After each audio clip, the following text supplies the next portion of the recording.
Dogfight Airfield, New Guinea, November 1943. The air in New Guinea does not act like air. It acts like soup. It is heavy, saturated with 98% humidity, and smells of rotting vegetation, aviation gas, and mildew. It clings to the aluminum skin of the Lockheed P-38 Lightning, sitting on the perforated steel planking, PSB, of the runway. Inside the cockpit of Pudgy, Captain Thomas "Tommy" Maguire, a man who will eventually become the second highest scoring ace in American history, is sweating. He is 23 years old, brash, abrasive, and technically brilliant. But right now, he is just hot. If you find these stories of courage and strategy inspiring, please take a moment to like this video, subscribe to our channel, and share your thoughts in the comments below. Your support helps us keep these historical legacies alive. The P-38 is an anomaly. In a war of single-engine dogfighters, it is a twin-engine monster. It has twin booms, a central gondola for the pilot, and a nose packed with 450 caliber, machine guns, and a 20 cannon. It doesn't rely on wing-mounted guns that require convergence. It fires a laser beam of lead straight down the center line. It is fast. It climbs like a rocket. But it has a fatal reputation in the Pacific. It cannot turn. The Japanese A6M0, the adversary waiting above the jungle canopy, is a kite made of magnesium and paper. It can turn on a dime. It dances. The P-38, weighing 17,000 lb fully loaded, lumbers in a turn like a bus. The laws of physics are clear. High wing loading plus heavy weight equals wide turn radius. If a P-38 tries to turn with a zero, the P-38 dies. The zero simply cuts inside the arc and shreds the American plane. Every briefing emphasizes this. Slash and run, boom and zoom. Never, ever turn. But combat is not a briefing room. Combat is chaos. The manual tells you how to fly the plane, but it doesn't tell you how to survive when the manual fails. We are about to uncover the moment a desperate pilot threw out the rulebook and discovered a quirk of physics that changed the war in the Pacific. If you want to keep these forgotten stories alive, smash that like button and subscribe. Now, let's get back to the cockpit. Maguire takes off. The two Allison VU-1710 liquid-cooled engines scream. These engines are temperamental. They are turbocharged complex beasts that hate the tropical heat, but they produce 1,475 horsepower each. He climbs to 20,000 FT over the Huon Gulf. He is leading a flight of 4. The sky is a blinding white glare. Bandits 3 slow. Maguire looks down. He sees them. A flight of Zeros painted in the dark green of the Imperial Japanese Navy, cruising just above the cloud tops at 10,000 CFT. They are bait. Maguire noses over. Drop tanks. The heavy external fuel tanks tumble away. The P-38s pick up speed. 300 350, 400. The wind noise builds to a shriek. The plan is standard. Dive, fire, and use the momentum to zoom, climb back up before the Zeros can react. Maguire picks his target, a Zero, trailing on the left. He lines up the reflector sight, but the Japanese pilot is an ace. He sees the lightning diving. He waits. He waits until Maguire is committed to the dive, moving too fast to adjust. At the last second, the Zero flicks into a violent climbing turn to the left. Maguire hauls back on the yoke. The heavy P-38 groans under the G-load. He tries to follow the turn. The hydraulics hiss. The rudders fight the slipstream. He misses. The P-38's momentum carries it past the Zero. Maguire is now slow at the bottom of his dive, and he has bled his energy trying to pull lead. He looks in his mirror. The Zero pilot has completed his tight turn and is now slotting in perfectly on Maggie 6. This is the nightmare scenario. The P-38 is low and slow. It cannot out-accelerate the lightweight Zero initially. It definitely cannot out-turn it. Maguire pushes the throttle to the wall. The Allisons roar, but the Zero is firing. Tracers zip past the twin tails. Thump, thump. 7.7 rounds hit. The armor plate behind Maggie's seat. Panic is a cold chemical. It floods the brain. Maguire knows the doctrine dive to the deck. Run, but he is already near the deck, and the Zero is cutting the corner. Maggie's hands are flying across the cockpit controls. He needs to turn. He needs to turn sharper than the plane is aerodynamically capable of turning. He pushes the yoke left. He stomps on the left rudder. The plane banks, but it's a sluggish wide arc. The Zero is inside the turn, pulling lead, getting ready to fire the 20 cannons that will blow the P-38's wing off. Maguire screams in frustration. He is fighting the machine. He is fighting the two massive gyroscopes spinning on his wings, the propellers. And then he makes a mistake. Or perhaps a desperate experiment born of terror. In a single-engine plane, the throttle controls speed. In a twin-engine plane, the throttles control thrust vectoring, though no one calls it that in 1943.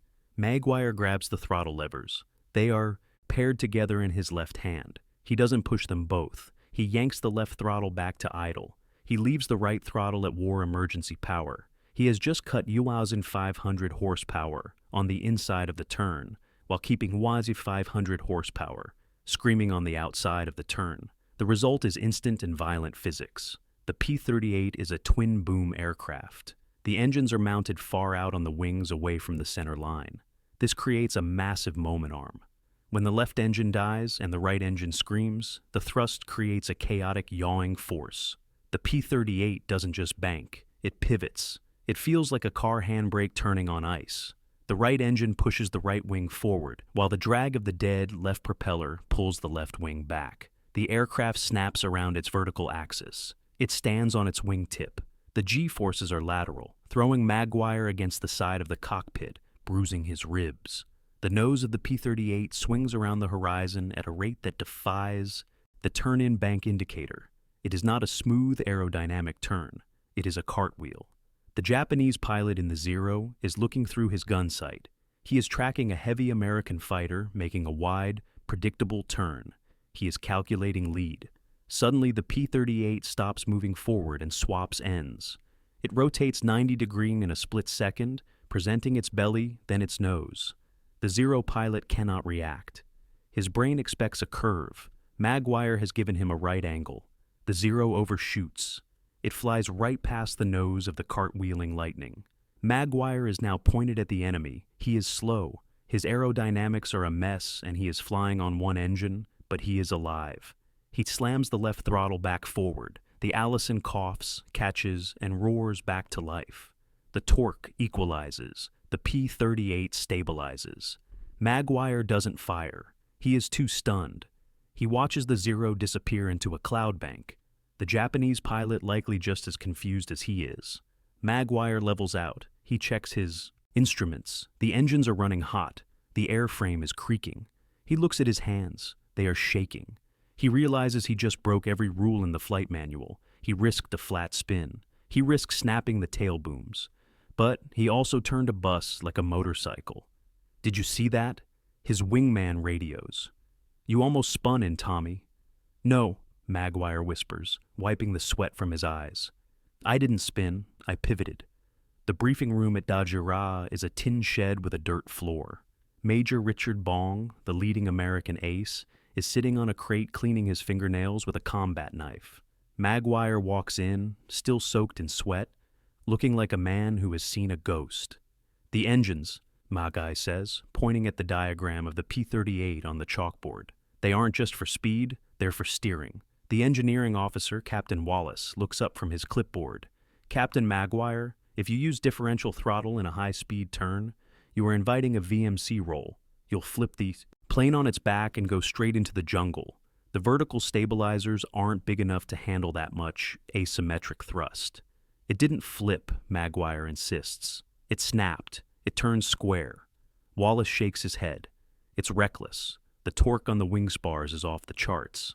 But Maguire is obsessed. He spends the next week analyzing the P-38's unique layout. The P-38 has counter-rotating propellers. The left engine spins clockwise. The right engine spins counterclockwise. This was designed by Lockheed engineer Kelly Johnson to eliminate the torquey roll on takeoff that killed so many young pilots in single-engine planes. In a normal flight regime, the P-38 is perfectly balanced, but Maguire realizes that this balance is a cage. By breaking the balance by manipulating the throttles independently, he can unlock maneuverability that the designers tried to engineer out of the plane. He takes Pudgy up for a test flight. He climbs to 15,000 FT away from prying eyes. He sets up a standard left turn, speed 300 menir. He pulls 3 GS. The turn is wide. lumbering. "Okay," he mutters. "Let's break it." He slams the left throttle shut. He keeps the right throttle pinned. Wham! The sensation is violent. The nose jerks left. The tail slides right. The aircraft shudders as the airflow over the left wing separates. It feels like the plane is disintegrating. The slip ball on the turn coordinator slams to the side of the glass, but the nose comes around fast. Maguire jams the throttle back forward before the speed bleeds off too much. The plane catches itself. He tries it to the right, chops the right engine, powers the left. The P-38 cartwheels right. He learns the nuance. You can't just chop it to idle. You have to finesse it. If you cut it too hard, you spin. If you cut it just enough, you pivot. It requires a dancer's touch on the heavy quadrant levers. He calls it the clover leaf. He realizes this is the P-38's secret weapon. The Zero turns using its elevators and ailerons, aerodynamic surfaces acting on the air. The P-38 can turn using brute force thrust. It is the 1943 equivalent of thrust vectoring. Maguire starts teaching it quietly. He grabs the new pilots, the kids fresh from flight school who are terrified of the Zeros. "Listen to me," Maggie tells them, standing under the wing of his plane. "The book says, don't turn. The book is right if you fly both engines together, but you have two hands, you have two engines. Use them." "But sir," a young lieutenant stammers, "the instructor said asymmetric thrust causes spins." "It does." Maguire grins a predatory look in his eyes. "But if you control the spin, it's not a spin, it's a turn." December 26, 1943. Battle of Cape Gloucester. The sky is filled with Japanese aircraft, Val dive bombers, Betty bombers, and the inevitable swarm of Zeros flying escort. Maguire leads his flight into the furball. It is a chaotic mess. The clouds are low, forcing the fight down to 5,000 of Terra Zero territory. A Zero latches onto the tail of Maguire's wingman. The American pilot is screaming on the radio. "Get him off me! I can't shake him. Maguire is too fast. He is booming through the fight at 400 mil. If he tries to turn back to help, his wide radius will take him miles out of the fight. He will be too late. He needs to turn now instantly." Maguire is doing 380 mil. He is heavy with ammo. He yanks the left throttle back. He stomps the rudder. The P-38 shudders violently. To the observers on the ground, it looks like the plane has exploded or been hit by flak. It tumbles sideways, shedding speed rapidly, pivoting on a dime. The airframe screams. The rivets groan, but the nose swings 180 degrees in seconds. Maguire slams the throttle forward. The engines sync up. He is now facing the opposite direction. Speed bled down to 250 in front, but pointing directly at the Zero, chasing his wingman. "Fox 2, he whispers anachronistically, but the sentiment is there. He presses the trigger button on the yoke. The 450 cals and the 20. Cannon in the nose erupt. The stream of fire is steady, concentrated. There is no convergence to worry about. The bullets strike the Zare's wing root. The Japanese plane shears in half. Fire blooms. A magnesium white flower in the gray sky. Clear Maguire radios form up. Back at base, the crew chief, Sergeant Kowalski, inspects Maggie's plane. He finds wrinkles in the aluminum skin of the tail booms. He finds stress fractures in the engine mounts. "Major," Kowalski says, wiping grease from his forehead, "you're twisting this bird like a dish rag. The mounts aren't designed for this torque." "Fix it. Ski," Maguire says, lighting a cigarette. "Reinforce them. Weld them. I don't care. Just make sure they stay on. You keep flying like this, the wings are going to fall off." "If I don't fly like this," Maguire says, looking at the jungle, "I won't be coming back to worry about the wings. The secret is out." The 475th Fighter Group begins to change its tactics. They stop running, they start turning. And the Japanese pilots who relied on the certainty of their superior agility begin to realize that the rules of the game have changed. The clumsy American bus has learned to dance. By 1944, the differential throttle turn has become an unofficial doctrine among the P-38 aces. It is not written in any manual. It is passed down in the Nissen huts and the officers' clubs, drawn on napkins with coffee stains. Chop the inside engine, boot the rudder, ride the stall. It is dangerous. Several new pilots kill themselves trying it. They chop the throttle too abruptly at low speed. The P-38 flips onto its back, and they auger into the jungle canopy before they can recover. It requires a specific feel for the energy state of the aircraft. You have to be fast enough to carry the momentum, but slow enough not to rip the tail off. Maguire masters it. He uses it not just to defend, but to attack. He develops a technique of approaching a fight fast, inducing a cartwheel to slash at a target, then using the P-38's superior power to accelerate away. But the Japanese are adapting too. They are fielding new planes, the Ki-84 Frank, the N-1K George. These planes are faster, tougher, and can dive with the Americans. October 1944, the invasion of the Philippines. Maguire is now the second leading ace, chasing Richard Bong's record. The rivalry is friendly but intense. Bong flies smoothly, using speed and surprise. Maguire flies violently, wrestling the plane, using every trick in the book and several that aren't. Over Tacloban Airfield, the sky is black with flak and fighters. A massive Japanese counterattack is underway. Maguire is leading a sweep. He spots a lone Kai Oscar, a nimble older fighter flown by a master. Maggie dives. The Oscar pilot sees him. He waits. He brakes hard right. Maguire expects this. He chops his right throttle. The P-38 pivots right, matching the turn. But the Oscar pilot does something unexpected. He pulls up into a vertical spiral. He is using his light weight to climb inside Maggie's turn. Maguire is heavy. He can't climb vertically while turning. He will stall. The Oscar comes over the top. He is now looking down at Maggie. He drops onto the P-38's tail. Maguire is in trouble. He has bled his energy in the turn. He is slow, 180 mini. He has a maneuverable fighter on his 6, and he doesn't have the speed to run. The Oscar opens fire. 12.7 rounds spark off the P-38's left engine. Nell. Maguire realizes he has one card left. A card that relies entirely on the P-38's bizarre aerodynamics. He decides to stop flying. He chops both throttles to idle. He drops the combat flaps. He kicks full rudder. The P-38, essentially a glider with the aerodynamics of a brick, enters a flat skid. It doesn't fly forward. It slides sideways through the air. The Oscar pilot is coming down fast, expecting a moving target. He sees the P-38 suddenly decelerate and yaw 45 degrees to the slipstream. The Japanese pilot overshoots. He has to pull up violently to avoid a collision. He zooms past Maguire feet away. As soon as the Oscar passes, Maggie slams the throttles forward. This is the danger zone. The P-38's engines are turbocharged. There is a turbo lag. If you slam the throttles, the engines can surge or detonate. Maguire prays to the engineers at Allison. Bang! Roar! The engines catch. Flames spit from the exhaust stacks. The propellers bite. Maguire pulls the nose up. The Oscar is in front of him, climbing away, exposing its belly. Maguire fires. The 20 cannon shells tear the Oscar apart. Splash 1. Magi gasp. He is shaking. That was too close. He lands at Tacloban. His crew chief runs up. Major, the left engine is smoking. Magi jumps out. The cowling is hot. Oil is dripping. I pushed it too hard. Maggie says turbo seal blew and the rudder. The chief points.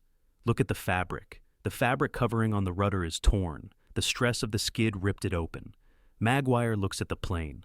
It is beaten, battered, leaking, but it brought him home. He realizes that the P-38 is not just a machine of metal and gas. It is a partner. It tolerates his abuse. It allows him to break the laws of physics because it has the brute strength to survive the punishment. But there is a limit. Every machine has a breaking point, and every pilot has a number of withdrawals they can make from the luck bank before the account runs dry.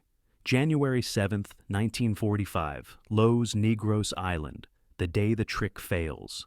Maguire is flying a P-38L, a newer model with hydraulic-boosted ailerons. It rolls faster. It is more powerful. He is chasing a Ki-43 Oscar, flown by Warrant Officer Akira Sugimoto, an instructor pilot. Sugimoto is brilliant. He is low 200 FT above the jungle. Maggie is heavy. He has full fuel tanks. He hasn't dropped his external tanks because he wants to engage quickly. Sugimoto turns hard. Maguire tries to follow. He is low, he is slow, he is heavy. He reaches for the throttles. He intends to use the differential thrust to tighten the turn to get the nose on. The Oscar one last time. He chops the inside engine. He pulls back on the stick. But this time, the physics don't work. He is too low. The air is too thick. The tanks are too heavy. The P-38 enters the snap maneuver. But instead of pivoting level, the heavy wing laden with fuel drops. The nose slices through the horizon. The plane shudders. The lift evaporates. This is the VMC roll velocity minimum control. The asymmetric thrust flips the plane onto its back. At 10,000 FT, Magguy could recover. He could chop the power, neutralize the rudder, and dive out. At 200 FT, there is no room to dive. The P-38 inverts. Maguire, the master of the twin-engine dance, realizes the music has stopped.